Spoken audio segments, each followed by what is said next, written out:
Maxime Lenné pour le groupe La France Insoumise. Merci Madame la Présidente, Madame la Ministre Pannier-Runacher, chers collègues. Après une augmentation du coût de la vie de 6%, après une nouvelle hausse des loyers autorisés de 3,5%, c'est une énième attaque contre le pouvoir d'achat que vous allez mener avec la suppression des tarifs réglementés du gaz au 30 juin et l'abandon du bouclier tarifaire. Une suppression qui frappera plus de 2 millions de nos concitoyens contraints à une sobriété pas du tout raisonnable, mais bel et bien subie. Déjà en 2022, plus de 800 000 procédures ont été lancées pour impayés, soit une hausse de 10%. Cela ne vous suffit pas. Alors que le médiateur de l'énergie lui-même met en garde sur les contrats à prix ajustés au marché, vous décidez d'exposer les familles à l'extrême volatilité des prix sur les marchés du gaz. Des tarifs qui ont doublé depuis 2004 et qui, l'été dernier, étaient 20 fois supérieurs à ce qu'ils étaient observés quelques semaines plus tôt. En appliquant bêtement les règles de concurrence européennes, vous préférez prendre nos concitoyens en otage d'un marché qui ne marche pas plutôt que de les protéger contre cette nouvelle bombe sociale. Vous préférez conforter les rentes des multinationales de l'énergie. Vous préférez protéger la liberté des ultra-riches de brûler du kérosène dans leur jet privé, tandis que le plus grand nombre devra bientôt choisir entre faire cuire ses pâtes ou se chauffer. Quelle rustine allez-vous devoir encore inventer pour pallier votre entêtement idéologique? N'avez-vous donc rien compris du message de nos concitoyens depuis les Gilets jaunes, leur exigence de vivre dignement, pas seulement survivre? L'énergie, c'est la vie, c'est un bien commun et c'est un droit. Vous voulez imiter le CNR, mais vous liquidez les conquis sociaux issus de la libération, dont font partie les tarifs réglementés. Alors je vous le demande solennellement, Madame la Ministre, allez-vous, comme le demandent plus de 30 000 personnes par une signature en ligne, renoncer à cette nouvelle casse, à cette nouvelle injustice sociale? Je vous remercie. La parole est à Madame Agnès Pannier-Runacher, ministre de la Transition énergétique. Merci Madame la Présidente, Mesdames et Messieurs les députés. Monsieur le député Lenné, vous comparez la fin des TRV gaz à une libéralisation de marché. Mais monsieur le député, cessez de mentir. Les TRV gaz, ils évoluent chaque mois au rythme des prix du marché. C'est un index qui est fondé sur le prix du marché.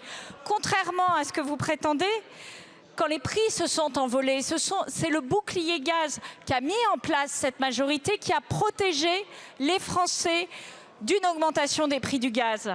Il a permis d'éviter des hausses massives de plus de 120%. La France insoumise a-t-elle voté ce bouclier gaz? Non, vous n'avez pas voté la seule mesure efficace pour éviter cette envolée des prix. Alors maintenant, vous parlez au moment où les prix ont redescendu. C'est ça la vérité. Vous n'avez pas voté une seule des mesures de protection en faveur des Français, des entreprises ou des collectivités locales. Bouclier tarifaire électricité? Non. Bouclier tarifaire gaz? Non. Chèque énergie exceptionnelle? Non. Chèque bois, chèque fuel, filet de sécurité. Mais vous ne vous arrêtez pas là. S'il vous plaît. Vous refusez d'agir pour libérer notre pays de sa dépendance aux énergies fossiles. Avez-vous voté pour l'accélération des énergies renouvelables? Avez-vous voté pour l'accélération des procédures sur le nucléaire? Monsieur le député, derrière vos belles paroles, il y a la détestation dogmatique du nucléaire, votre préférence pour le gaz russe et le charbon allemand, votre refus de rendre notre pays plus indépendant d'un point de vue énergétique. Alors laissez cette majorité travailler et protéger les Français. Je vous remercie, Madame la Ministre. La parole est à Monsieur Henri. La parole est à Monsieur Sébastien Jumel pour le groupe Gauche démocrate et républicaine. Madame la Présidente, Madame la Ministre, avec l'inflation, les Français sont assommés. Assommés par l'uppercut des prix alimentaires, assommés par l'explosion des prix de l'électricité, assommés par votre refus idéologique de compenser l'inflation par la rémunération du travail, le salaire. Malgré cela, le 1er juillet prochain, votre gouvernement rajoute une louche en franchissant un nouveau cap dans la libéralisation du marché de l'énergie avec la fin des tarifs réglementés de vente du gaz. Ainsi, près de 7 millions de Français vont subir directement la jungle spéculative autour du prix du gaz. Le quoi qu'il en coûte, décidément, est bel et bien fini pour la France qui travaille. Nous l'avons mesuré, le bouclier tarifaire pour les prix de l'énergie, et en particulier ceux du gaz, ne protège pas les locataires HLM, ni même ceux vivant en copropriété. Avec la fin des tarifs réglementés de vente du gaz le 1er juillet, quel Français pourra se sentir protégé alors que les prix fixés sur les contrats pour la chaudière, pour la maison, dépendront de l'humeur de la bourse? Votre manière de faire coûte cher. Elle nourrit les marchands de savonnettes de l'énergie, mais elle ne préserve pas le pouvoir d'achat des ménages. Or, je le redis, l'énergie n'est pas une marchandise, elle est un bien de première nécessité. Renoncez donc à votre rêve de transformer les Français en traders de l'énergie.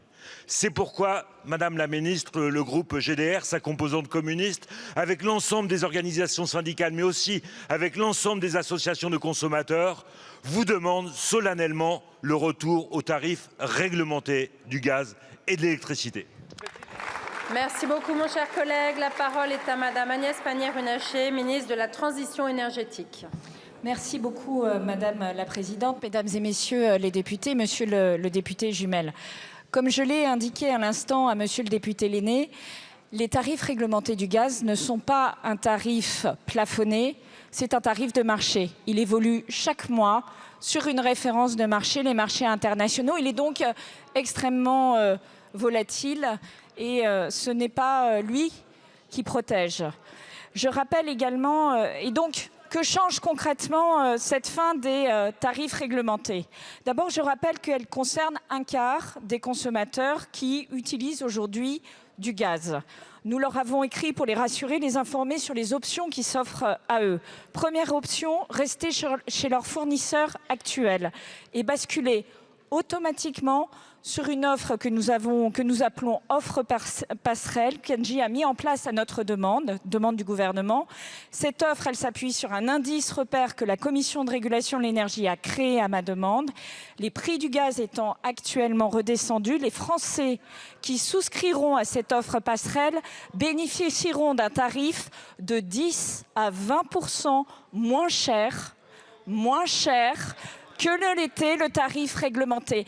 C'est la réalité du moment. Deuxième option, ils peuvent signer un nouveau contrat. Ils peuvent signer un nouveau contrat avant le 1er juillet avec le fournisseur de leur choix. Aucune autre démarche n'est nécessaire. Il n'y a aucun risque de coupure et aucun changement de compteur. Donc je le redis, aujourd'hui, l'offre passerelle, c'est 10 à 20% de moins que le coût du tarif réglementé. Par ailleurs, le gouvernement et la majorité continuent de soutenir les Français les plus en difficulté. Dès fin 2021, les chèques énergie exceptionnels ont bénéficié à 12 millions de Français. Ce sont également 5,6 millions de ménages qui bénéficient automatiquement de la nouvelle campagne de chèque énergie jusqu'à 277 €. Merci Je vous remercie. Merci beaucoup. Monsieur Jumel. Madame la Ministre, vous ne manquez pas de toupet. Vous nous répondez sur le prix du gaz aujourd'hui alors que vous savez que les marchands de savonnettes vont spéculer sur la vie des gens au cœur de l'hiver en faisant en sorte que l'addition salée du prix du gaz, du prix de l'électricité empêche les ménages de faire bouillir la marmite et de se chauffer au cœur de l'hiver. Décidément, vous n'êtes pas à l'écoute de la France d'en bas. Merci beaucoup, mon cher collègue. La parole est à